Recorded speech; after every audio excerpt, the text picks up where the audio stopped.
decided to put me there. We have different teams. We have older population. We have a spine team, and we have a sports team. So that's what I do on a regular basis. I see most of those athletes. So post-op, they got hurt from a sports injury, or very active individuals that want to return back to either sports, CrossFit, something of higher level. And so I get to see those more on a regular basis. Awesome. So Irving, tell us, where are you from? I said you're local. Tell us about where you went to school, maybe middle school. Yes, sir. Yeah, I went to Hidalgo, early college, high school. So I was born in Hidalgo. And so I did my 4 years there. And then as far as like what I did after, I went to the University of Texas in Austin for my undergraduate. And then I tried physical therapy school. I tried applying. It didn't work out exactly 100%. I wasn't a first draft pick. I had some work to do. So I couldn't stay in Austin. I had to come back to the Valley. In the process, though, I mean, things happen for a reason. I was able to get a job at Mission High School. So go Eagles. Sorry if that offends anybody, but I was there for about 2.5 years. And then on my third attempt, I tried, I was able to get into physical therapy school. And I was able to go to University of Texas at Galveston Medical Branch. So University of Texas Medical Branch in Galveston. So that is part of University of Texas, but it's separate. So we don't have a cool mascot, but it's a university by the beach, so that's kind of nice. So I don't think it's better than South Padre, but it's nice. It was a good opportunity. It was a great opportunity. Excellent, thank you. So how long have you been in your current profession? Right now, I'm going on 3 years. So I've been here for 2 years. This is my first employer, DHR. In school, I did most of my clinical rotations, which is, you do the coursework and then you do your training before you graduate and sit down. So I was able to do my trainings in a lot of the hospital-based systems up in Houston.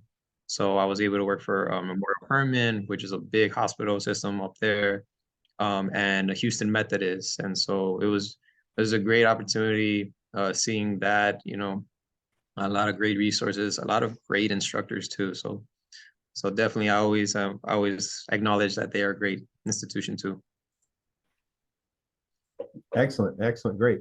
Another question we have is, did you always know that you would end up working in physical therapy? Was this a passion of yours? Did you get hurt maybe in sports in high school? I mean, what kind of prompted you? Is there a family relative, anything like that?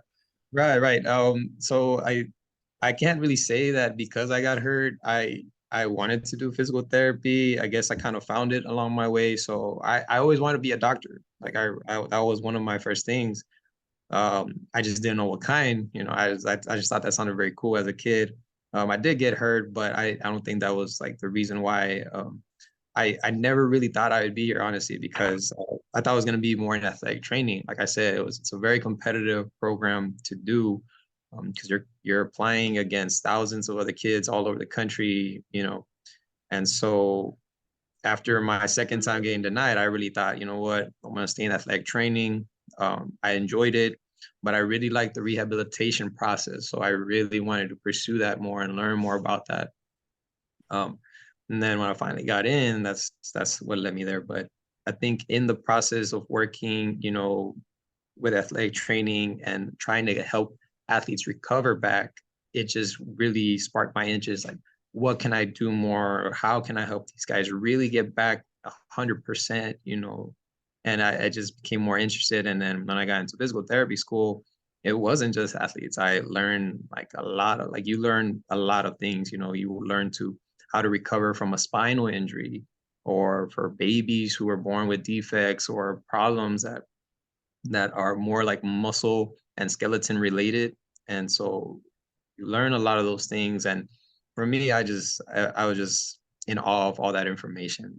The more you learn, the better you can help not just one population, but everybody. And so I thought that was very fun. It was tough, but it was very cool to receive all that knowledge and to help bring it back to the Valley. That was one thing that I wanted to do, bring quality back, and try to be the best at what I can on a daily basis. Right. You mentioned some things. Now, how did you end up finding out like all those different fields within physical therapy? Is that part of classes that you took? Is it rotations? Is it job No. shadowing? What, Mhm. how did you kind of uncover all those different facets within physical therapy? Right, right. So because you're at a doctorate level now, so the coursework for physical therapy used to be master's program, 2 years, and then they decided to upgrade it to a doctorate program. So in order to be considered that, you had to be well-rounded in a lot of things. So like it's not just sports, there is cardiovascular issues, which is like the heart related, lung issues, you have spinal injuries, pediatric, which is kids, you have geriatrics, older population. And so you have to take a course for each of those sections and be aware of those conditions that can arise. It's not that you have to diagnose them, because a lot of that really happens first when they see their doctor, the primary doctor or specialist. But you just got to understand that there is a need for recovery for certain conditions, or let's say they had open heart surgery, for example, they want to walk again, they want to recover. So all that requires some form of exercise, some form of therapy, excuse me. And so you get exposed to that essentially, and then but you get the basics. Now, if you want to continue pursuing that specific population, right? That's where after you're done with therapy school, then you can go and try to work or get into internships or get mentored in that specific setting. And then from there, you can continue pursuing that. And so there's a lot of options available. It's not just sports. I just really enjoy working with sports, but either way, if I have to work with an adult patient, I have to do that. Or if I have to work with kids, I have to be somewhat well-rounded and try to help them as much as possible. So that's how I was able to learn all that. Awesome. Okay, so you said again you started in Hidalgo at early college high school. Yes, sir. Um, and then did you do any internships? You brought that up maybe Mhm. during the summer going into college. What prompted you to consider, UT Austin? And then kind of tell us how many years at each step again, for anybody that may have joined us late. For sure. So at Hidalgo, I really wasn't sure of physical therapy. I really didn't know much about it until I finally got to college. And so at college, I did the sports medicine program there. And so unfortunately, that program does not exist anymore.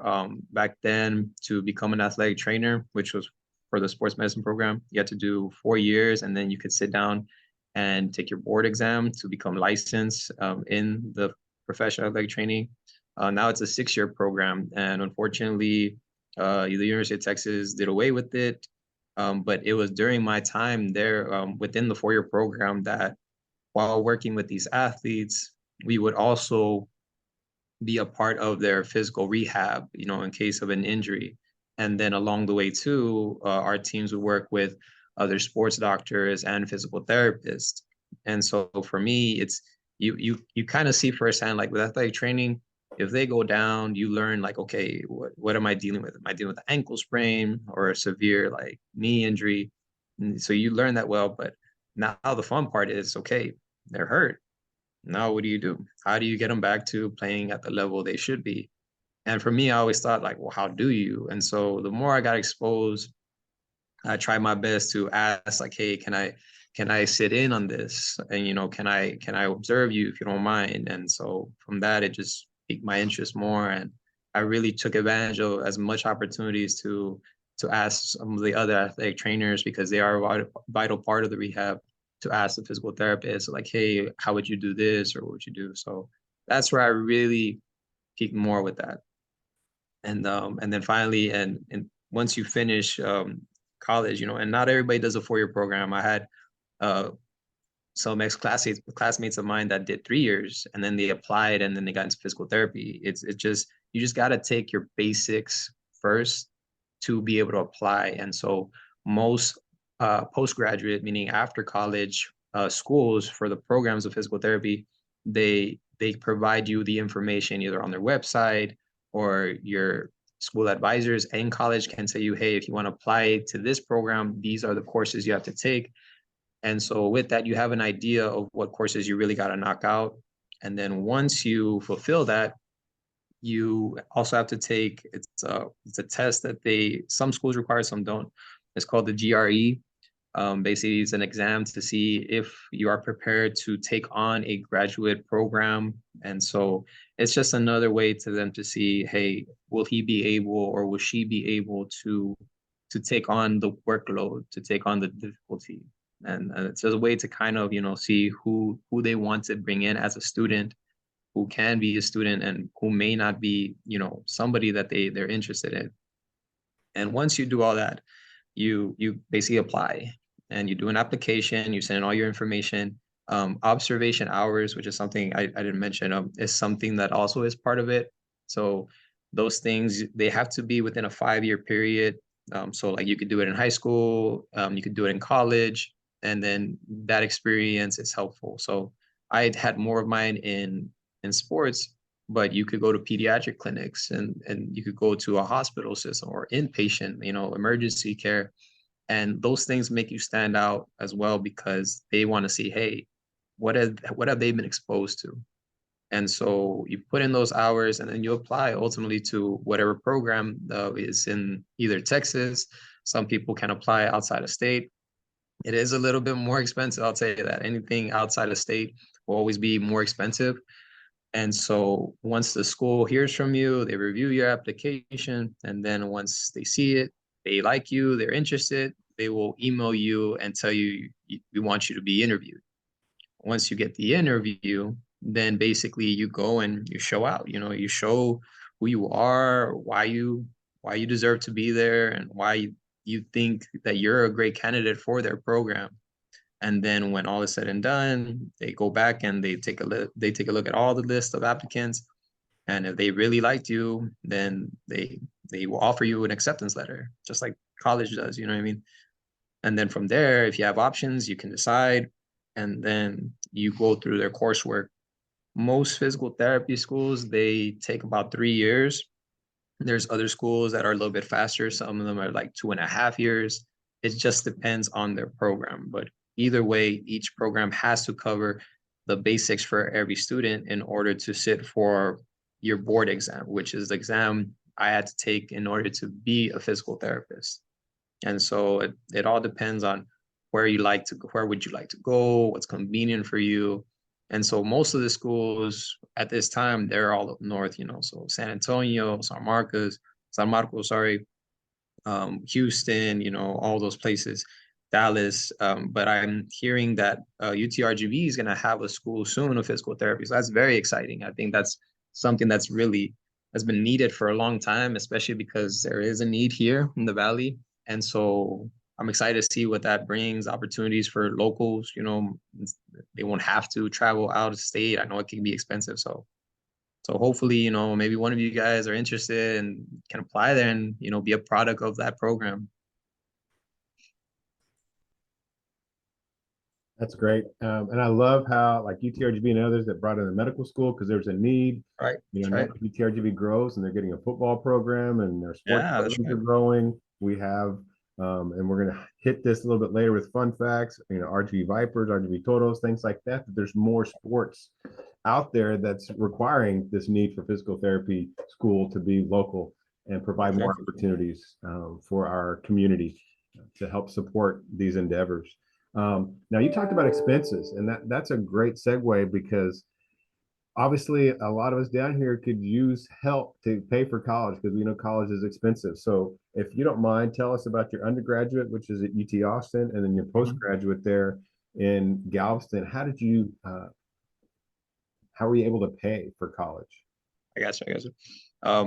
I really try to take advantage in high school to just find as many grants as possible. So it's work, and you got to really try to be get the best grades that you can. I mean, either way, you always want to try to do as good at anything you do. That's what I recommend to everybody. Like whatever it is you're gonna do, try to be the best at it and try to really give it your all because that pays off. So as a student, I was able to be in the top 8% of my class.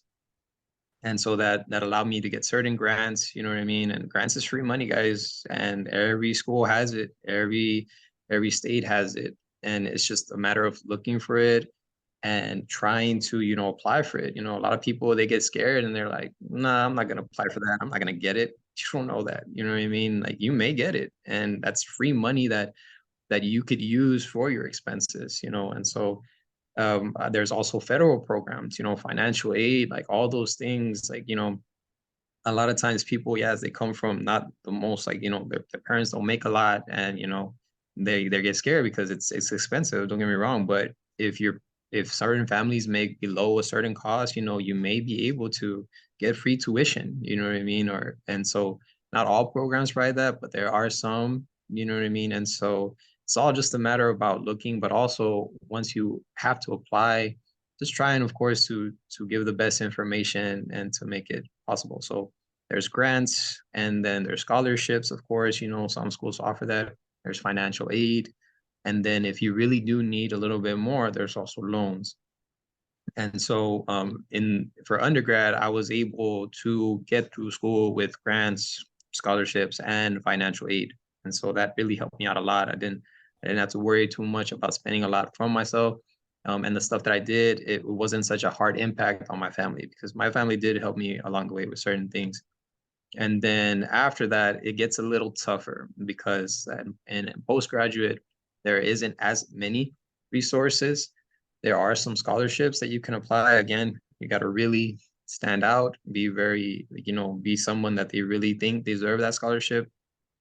For me though, it was that some loans. I'm not gonna lie, it is, that is available, and it's helpful, at least, for me. I really wanted to do this for myself, and it's a dream of mine. So I had to take that route too. But then for me, I got lucky. I'm not gonna lie to you guys. Like, COVID happened, and I know it affected a lot, but in part of that, there was COVID relief. And um, I don't know if you guys remember your parents saying, "Hey, we got a couple $1,000s here from the government to help people out." And so I honestly, like, I used that money, but it was for not to go spend it on a car or some fancy equipment. It was literally because I needed to pay for school. You know what I mean? I need to pay for my apartment. So in the process, I whatever I got from whatever I could, I would go and use it for school. And the nice thing about me, I never really lived like luxurious. Like, for me, I just wanted simple things, just to kind of, I need a fancy apartment, I need a fancy car. Because at the end of the day, I was so at school more than anything, or like, just studying, that I just didn't need that. Some people don't. Some people want a fancy apartment and fancy car. So that's more expensive, honestly. But for me, anything that I could save up or use on the side, first school I did. Another thing that I was able to have the opportunity to do was work. I did have already my license in athletic training. And so one of my professors, he owned a physical therapy clinic who sponsored a local hockey team in Houston. And because of that, they needed a first responder, to be there to kind of observe if there's an injury. So because of my license, he reached out to me and he said, "Hey, I need help. Would you be interested in working?" And so that was also a way for me to make money. And so I was whatever, and thankfully that was more flexible. It wasn't like a full time or part time, but a couple hours here, a couple hours there. Well, that adds up to be something. You know what I mean? It wasn't like the highest paying job, but at the same time, that was food for the week, or that was water or electricity bill. You know what I mean? Money. So those opportunities came along, and then I was able to find another opportunity to work for some of the other school districts there in Galveston.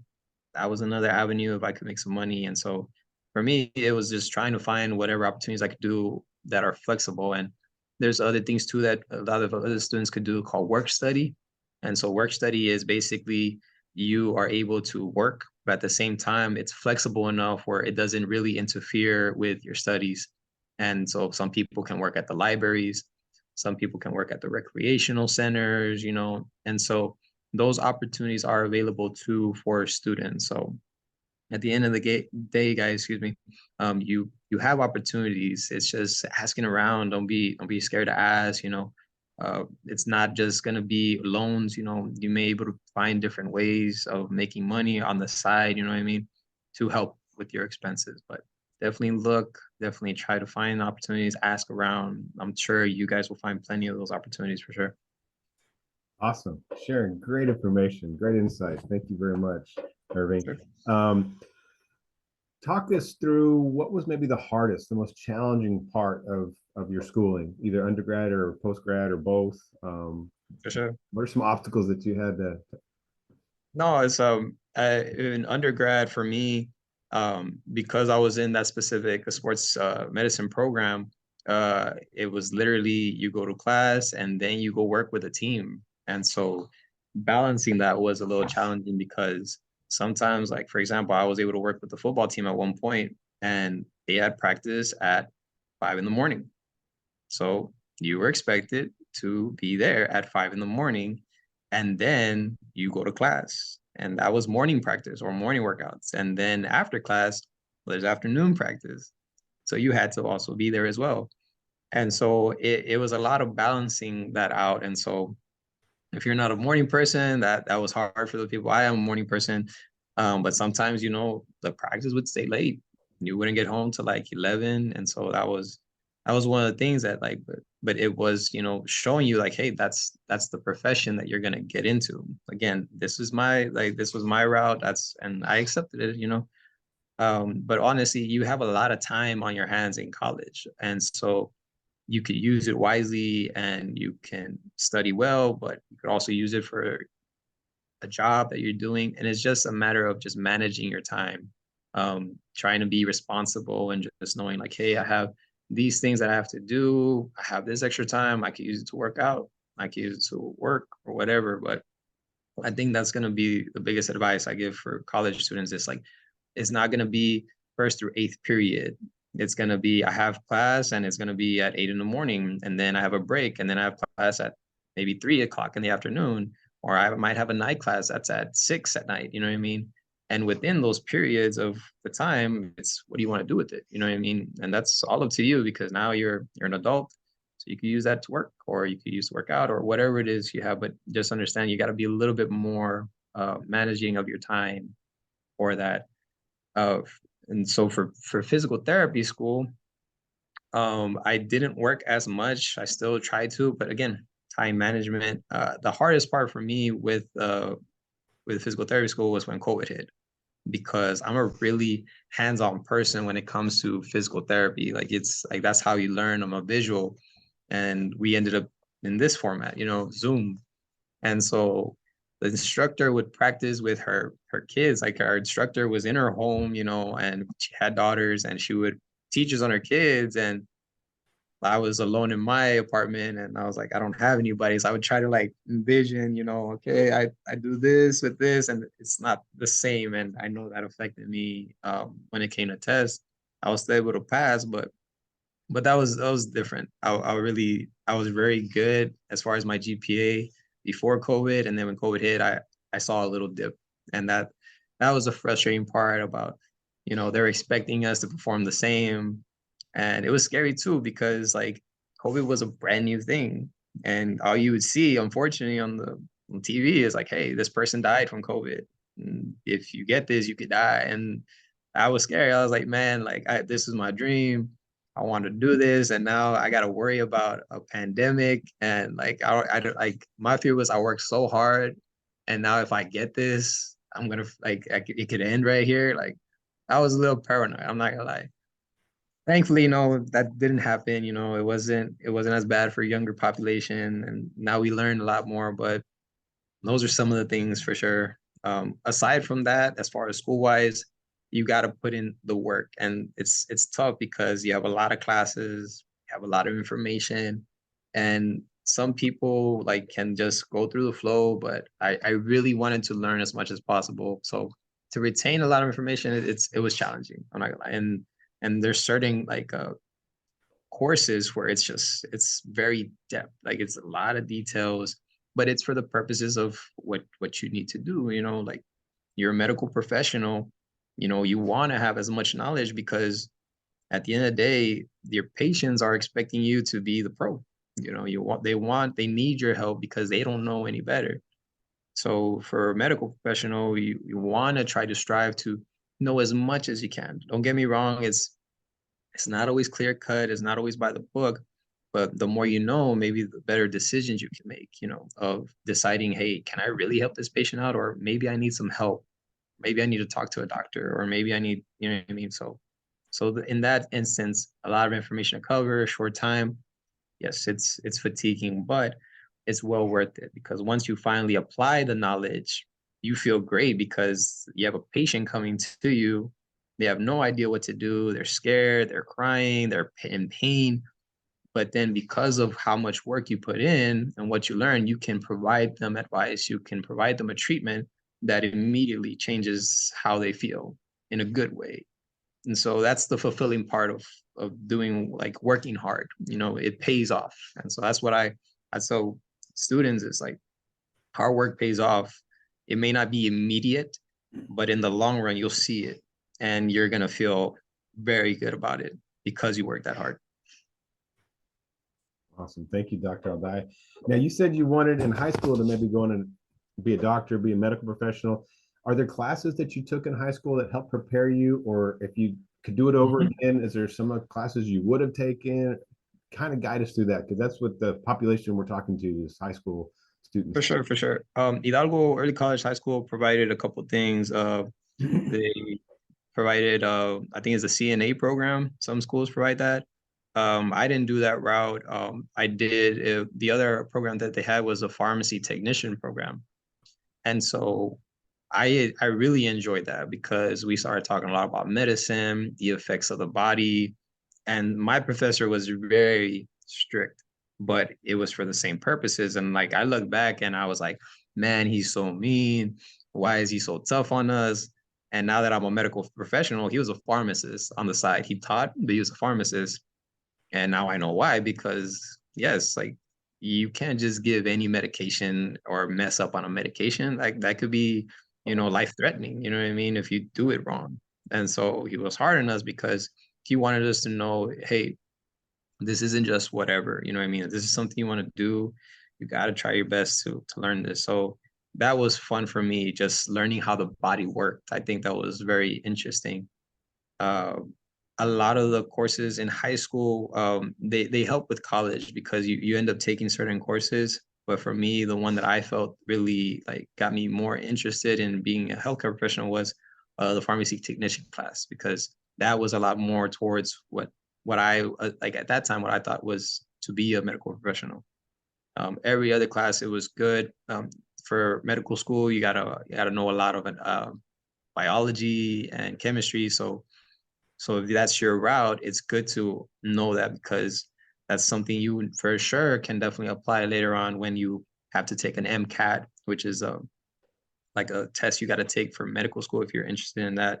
So those classes do apply. A lot of people say, "No, I never use that." I'm like, you'll be surprised if that information comes back around. It's a review because they expect you to already kind of know that, but it can still apply. So if you learn that well, then the course you may take in college may be easier.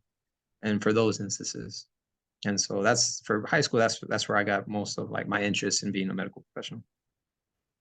Awesome. Great information. Thank you, Irvin. Tell us, kind of switching gears here, now that you're working, what made you come back? You sound like you had fun in Austin and Galveston, working in Houston. You know, there's a lot of opportunities, you know, across the state. What is it that made you choose DHR and come back to the Valley? Honestly, I really wasn't familiar with, like, for my job wise. I came back because, well, I'm married now. We're expecting a baby, so I'm very excited. But my wife, we did long distance relationship, and so that's hard in itself.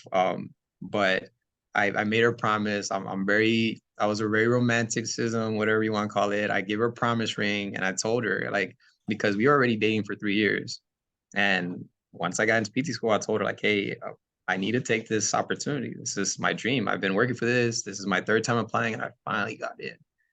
And but I really was in love with her. I know this might be really off topic, but and so I gave her a promise ring. I told her, hey, I promise, like, I'm gonna go do what I need to do, and I'm gonna come back and I'm gonna get married. You know what I mean?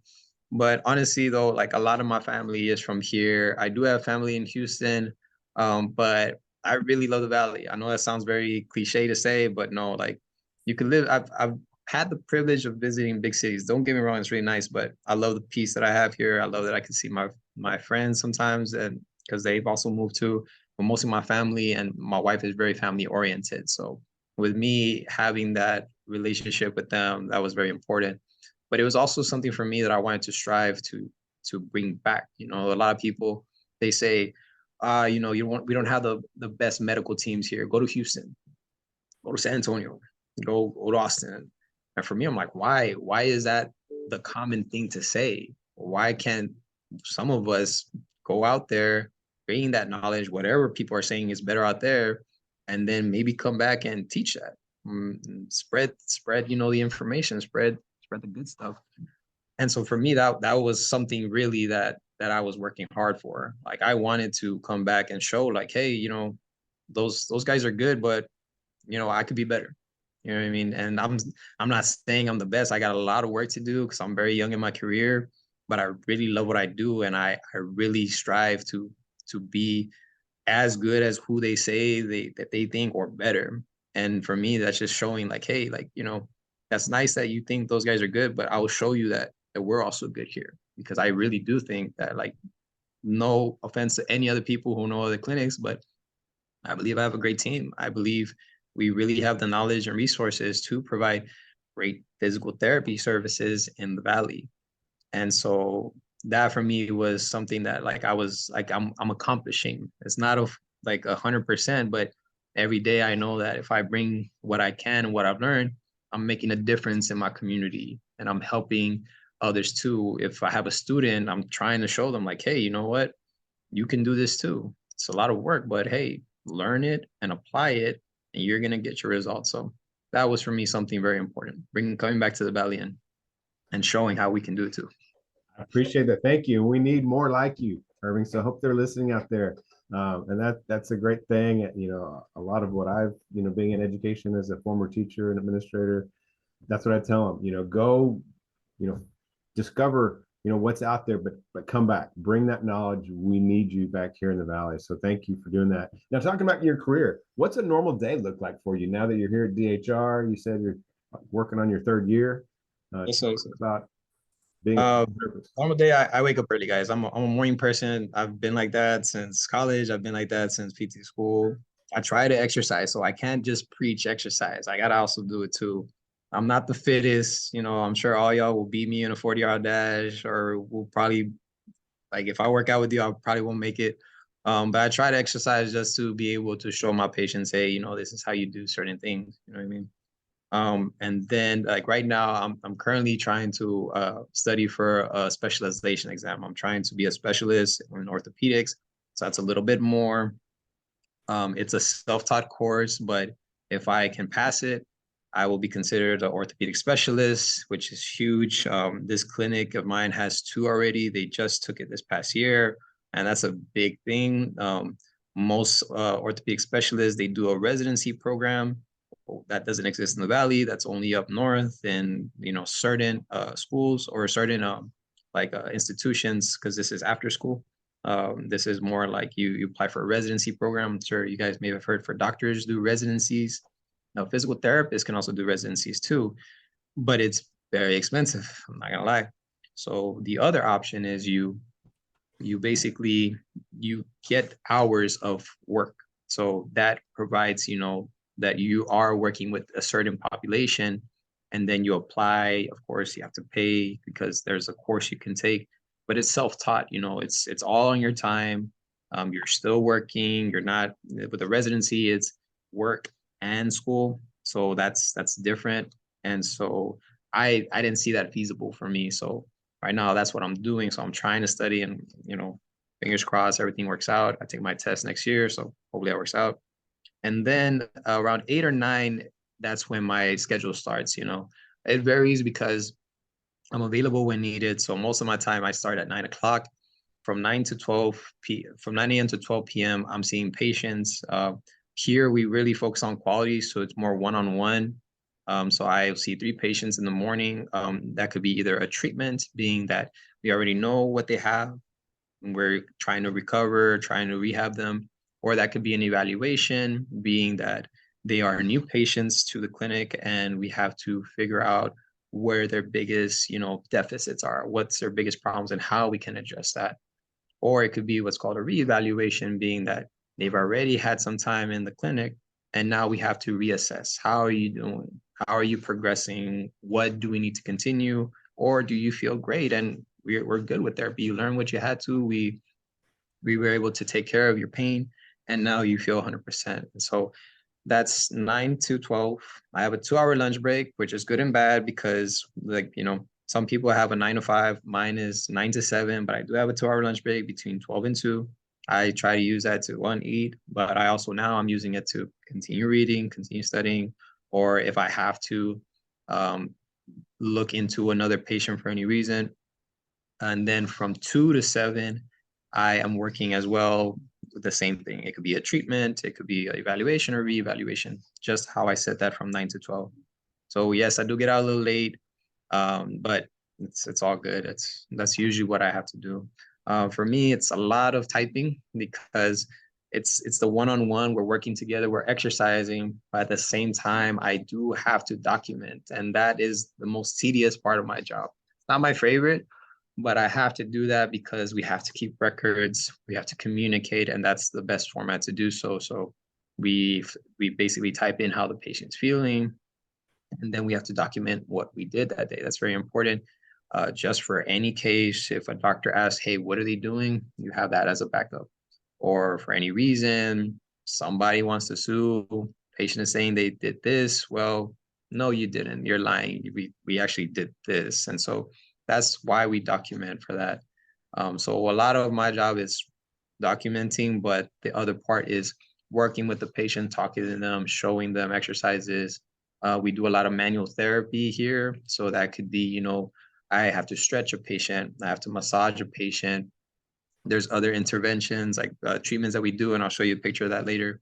And so those things will apply to and in the treatment session. Awesome. Now you talk about a team, and you said sometimes you're kind of available at 8. Is there times that, or someone else coming in, like does it close down for 2 hours at lunch, or does someone else have that shift so you're constantly seeing patients? And do they get off earlier at 5 or 6? I mean, I'm just curious, like what right, are yeah, no, for sure. Some people, they only have a 1 hour lunch break and they may get out at 6 or at 5. Okay. We do have some clinicians there. And so, yeah, they do make themselves available either at that 1 or 12 p.m. shift. So the clinic is still open for that reason, but eventually everybody does get an hour lunch break or at least 30 minutes. That's the minimum that we need to 100% for our job. And so, yeah. And so flexibility. Yeah, perfect. Yes, yes, sir. Now, what professionals do you work with? Oh, that's awesome. I never thought I'd be saying that I work with professionals, but they're semi-pros, but they are still professionals, and some of them may make it to the big leagues one day.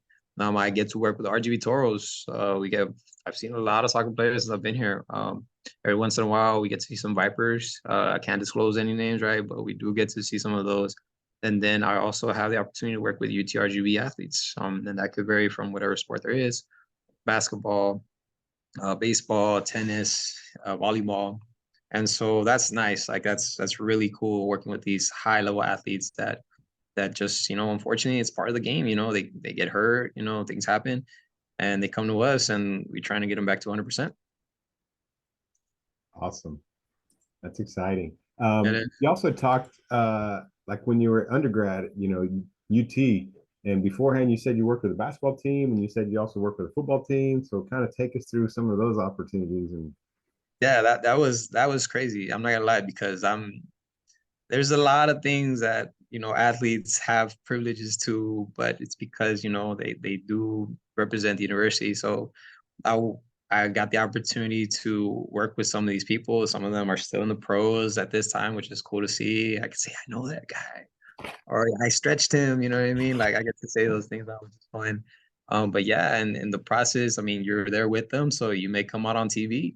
And so I've had the opportunity to come out on TV. I'm not like interviewed or anything, but I'm in the background. And so my mom needed, and I get to travel. I got to travel with them a lot, which is very crazy. I gained a lot of weight because they eat a lot and it's good food. And I'm a big foodie. So I'm not gonna lie, I did put on the freshman 20, I think, or I don't know if it's 15, but I did consume a lot of good food because yeah, they need that fuel, but I wasn't working out, they were. So but it was still fun. I don't regret any of that. But no, yeah, you get to see what their life is, you know what I mean, on a daily basis. And so from the morning to afternoon, and you're there in competition. So if they go to big tournaments or big games, you're right there if you were given the opportunity. So my last year, I worked with the women's basketball team. They were able to go to the final. I'm sorry, to the Sweet 16, which is huge in college. You know, that's tough to do. You know, imagine high school. College is even tougher because you're playing the best of the best. That year, we lost against UConn, and if any of y'all know UConn women's basketball, they're a great program. And now I know why. After watching us get creamed, unfortunately, it was they're great, you know. And so you get to be a part of those events. It didn't work out. We didn't win that year, but we made some big achievements. And in the process, I was able to experience some of those cool things, you know. And I have little memorabilia of that too. So that's something I get to put in my house and just say, hey, you know what, I was there, you know what I mean? And so I still keep in touch with some of those girls. They're great people, you know, they're awesome athletes, but some of them are just awesome individuals too, very nice. And so you make a lot of cool friends in the process, you know, and so that was really fun for me. Awesome. Awesome. Thanks for sharing. Last couple things. In the healthcare realm, there's a lot of healthcare professionals that you interact with, and you kind of touched on a few of those. But before we kind of run to your pictures, and then you can kind of explain what's going on in those, kind of tell us who are some of the healthcare professionals that you work with regularly, Uh, or even just once in a yes, while. on a regular basis is usually primary care physicians, which are just medical doctors that, you know, you go to their clinics, and if they think that you need physical therapy, they will refer you to us. You know, sometimes, you know, they, even though yes, they do prescribe medication, sometimes there are other professions they need help from. You know what I mean? So if it's an injury that they think, you know, can benefit from therapy, they will send you to us. I do talk a lot with orthopedic surgeons because we do see a lot of post operations, and that varies from ankles, hips, knees, shoulders. I see a lot of those things. I do talk to their physician assistants, who are the ones that help them on the side, nurses, athletic trainers in the high school. I do keep in touch with them. I was a previous athletic trainer, so I know a lot of people from the valley here, and so there's times where I need to call them or they want to ask me a question. So I get to work mostly with those individuals, nurses every once in a while, but for the majority, it's doctors and athletic trainers that I tend to see, that tend to work with a lot more. Awesome. Okay, I'm going to share screen, and this is the picture of kind of what you do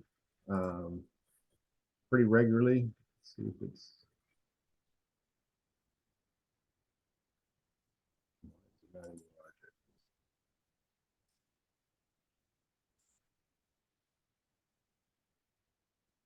maybe that's not showing me the big version. It's okay. I mean, can y'all see that? If it's gonna be a while, you don't gotta worry about it. It may not be zoomed in all the way, but I think you can pretty much see it's my little highlight there, working with one of our student athletes or one of our athletes that we had. The picture on the upper left, that's my squad. That's my team. That's my ride or dies. I love those guys. There we go. They're Better. they're awesome. There you go. Yeah. They're awesome individuals. That's my team. It's not just me. I wish I could say it's just me, but I would be lying to you. And honestly, I wouldn't like to say it's just me because it really is a team effort to do what we do in an amazing way. And so I love those people. I try very hard to work with them and to help them just because they do the same for me. Just a couple of treatments we do. These two on the bottom, it's called dry needling. And basically, it's just a way of treatment that we can help recover or from an injury, which is so on the bottom left, there's a needle in that guy's knuckles area, not the bone inside that muscle area. On the one in the middle down below, we're working on some muscle strains and pains from the buttock region to his hamstring, and we can apply some electrical stimulation not to the point of shocking you to death. It's just, just a little bit of stim, just like, to reduce some of that pain sensory. Down in the bottom right, you guys can't really see that, but you can see the gentleman in a white shirt. He's in an Alter G treadmill, which is a very cool piece of equipment. It's a way that we could offload patients. So it's like, if you ever heard of aquatic therapy, well, this is kind of very similar, but without the water, so there's no mess. You use specialized shorts, and it calibrates you to know how much it could offload you. So for patients returning back to running or returning back to walking, we can offload them so that they don't be as fearful of putting weight through that injured body part, mostly legs or ankles, knees. And it's a way that we could also see how they are and correct them if needed. And so that day, that was actually my alma mater, Hidalgo High School. A few students came in, and it was cool. I was able to talk to them, tell them, hey, I'm from Hidalgo too. And so one of them was a volunteer, and he was on there.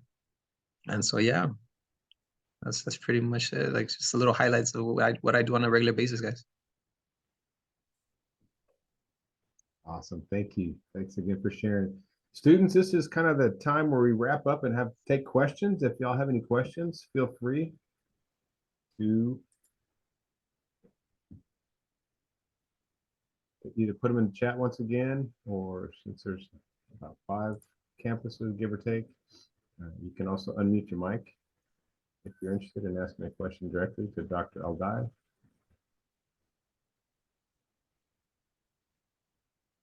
Anyone, don't be shy.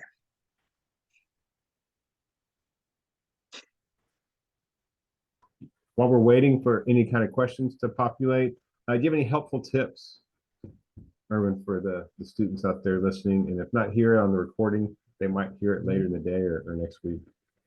For sure. Everybody that's seeing this, you all have an opportunity to be great. You all have the potential to do it. You wake up every morning, you have the same opportunity as everybody else. It's just what you do with it. Honestly, you can achieve what I could achieve and possibly even more. You probably do even more than I can, honestly. It's just hard work, dedication to what you want to do, and just trying to strive to be something better. You know what I mean? That what you've already done. I think everybody has that opportunity. You can find opportunities to get help.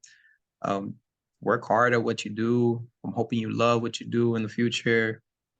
Be open to criticism. A lot of people get offended nowadays because nobody likes to be told that they didn't do something right or something. But if somebody really is telling you something and it's in a way to help you become better, take it and reflect on it. Don't get mad about it. Take it and understand it. Like, somebody is willing to take their time to try to help you in a way that is more valuable than money sometimes, because they really want you to, they care about you that much that they want you to succeed. And so I think one of those are two big things. At the end of the day, the most successful people are those that, even with failure, even with the odds against them, they still get back on their feet and they still rise to the occasion and they still work through hard times. It's not easy. Life ain't always going to be easy, but to those people that do go through that and, get through adversity, get through hard times, those are the ones you see successful. People don't really see that. They just see, oh, they're successful, they're great. But take a look at their life, take a look at what they've done, and you may find that, wow, they didn't have it easy. It looks easy, but they had to put some work into it. And so everybody goes through that in some way or another. And I feel like if you can just dedicate whatever your time is to do that, you will be successful no matter what you do. Honestly, guys, all of y'all, even though we're from the Valley, don't ever count yourself out from doing something great in this life. Awesome. Thank you. Any questions? I still don't see any questions coming in. Again, it sounds like it's a lot of hard work, but it's very rewarding work. And Okay, sir. I appreciate that. So the last thing I'm going to share then, students, if you don't have questions, is the contact information. Right. So if you think of something after this, like, oh, I should have asked, this is how you can reach out to Dr. Aldai, Dr. Irving here at DHR. There's an email and there's a phone number. Everybody can see that okay? It's the full screen. I think if you change the slide, it's still on the picture. Okay. There it is right there. Okay. Yeah, because it's showing up on this shared screen. I have two different screens open, so I'm glad you corrected that for me. Yes, guys. Anybody has information or wants more information, feel free. Like that's my information. That's my office number. Ask for me. If you can't contact me through email, that's fine, guys. I'm open to whatever. Again, if you are interested, whatever I can do to help y'all get into this profession or learn more about it, please let me know. Or athletic training, if you want to do that. I also have that background too. Just feel free to contact me, guys.